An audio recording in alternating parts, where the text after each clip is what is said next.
The first mechanism is the law. Since it is a Japanese law, this mechanism is limited to Japan. I think that every country has corresponding laws and regulations. So the content I shared is only for reference. If you are familiar with the differences between the laws of your country and Japan, then I would be very happy to discuss its advantages and disadvantages with you, and please let me know your opinion. First of all, Japan's Fire Service Act defines the source of safety related harmful events and the chemical substances with high energy potential as the hazardous materials. Although I am not very clear about the specific details, I think it is very similar to the 29 CFR Part 1910 Occupational Safety and Health Standards of the United States and China's Fire Protection Law of the People's Republic of China.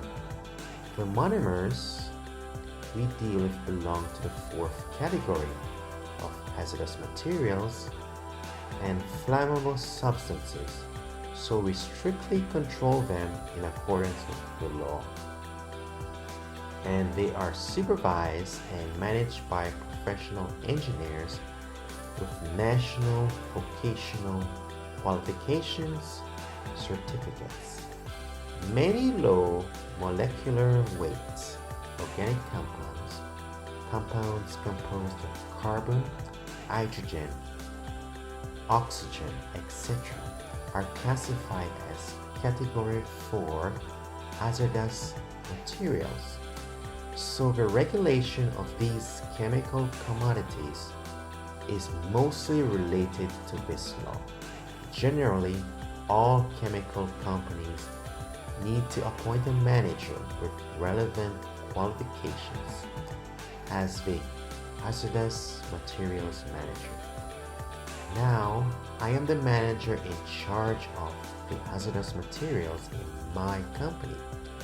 I remember that after I started working, although I was very busy every day, I kept studying the professional knowledge in this field and participated in the corresponding examinations, and soon I obtained the qualification for management of Class A hazardous materials. The Fire Service Act aims to prevent alarm and extinguish fires, protect citizens' lives, bodies, and property from fires, reduce the damage caused by disasters, such as fires or earthquakes, and maintain people's health. The purpose of its establishment is to promote the development of social public welfare. As the production manager of chemical manufacturing and the supervisor of hazardous materials, we need to pay more attention to the following points in the law. Number 1, change of the hazardous materials handling equipment. Hazardous materials handling equipment shall not be altered without permission, such as a reaction container for the manufacture of products after the reaction of the hazardous materials. In Japan, applications for the change of hazardous materials handling equipment must be submitted to the Fire Service Agency, and a company must be subject to the subsequent completion inspections. In addition, even equipment that does not come into direct contact with hazardous materials, such as water pipes used to cool the reaction vessels, also needs to be reported to the Fire Service Agency when changes are made. The operation of a chemical plant usually involves a large number of workers, so great care must be taken. Inadvertently, without comprehensive consideration, workers might install temporary pipes according to their own judgment. In places where metal pipes should be installed, workers install plastic pipes themselves. Actually, this happens from time to time, and sometimes the consequences are disastrous. In addition, when making changes to the old and historic hazardous materials, handling equipment without adequate and comprehensive consideration, it may cause problems in unexpected ways and in unexpected places.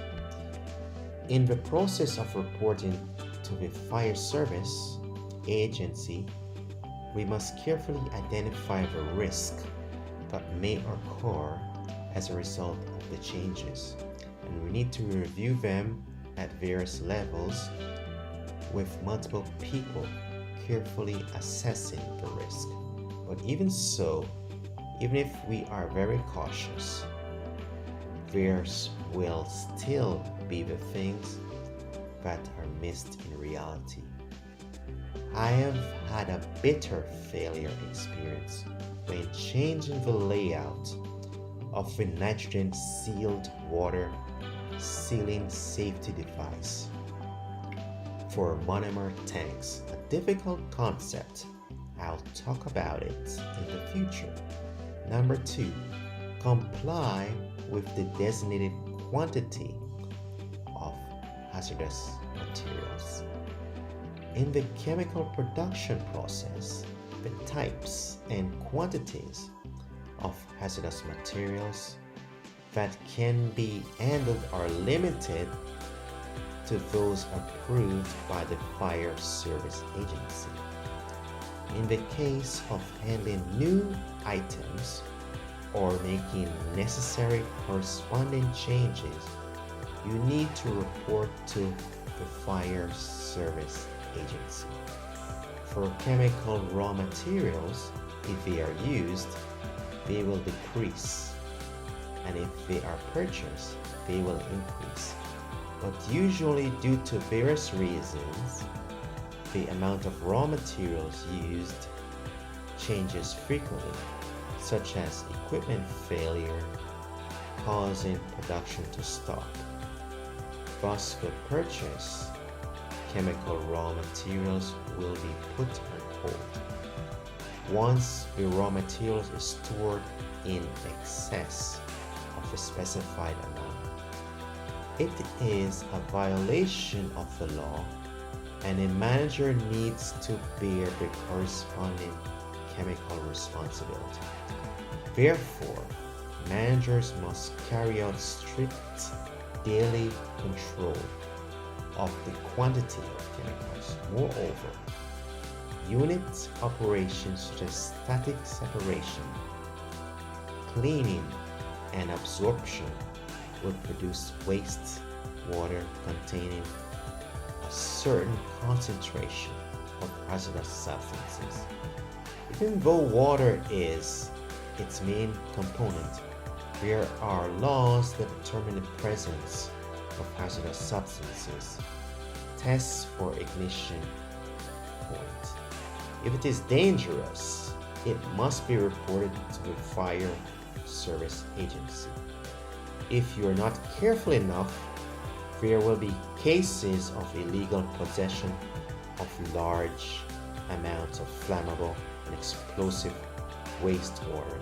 And because it is flammable, once it is ignited by something, the worst security situation of a big explosion may occur with extremely serious consequences.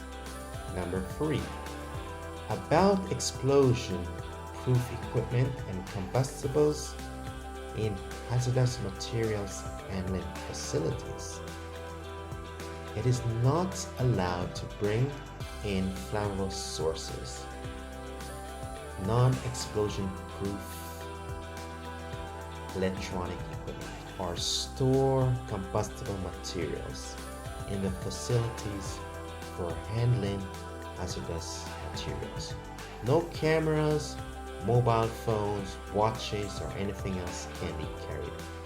Do not store combustible materials such as various signs, water hoses, road codes or partitions, etc.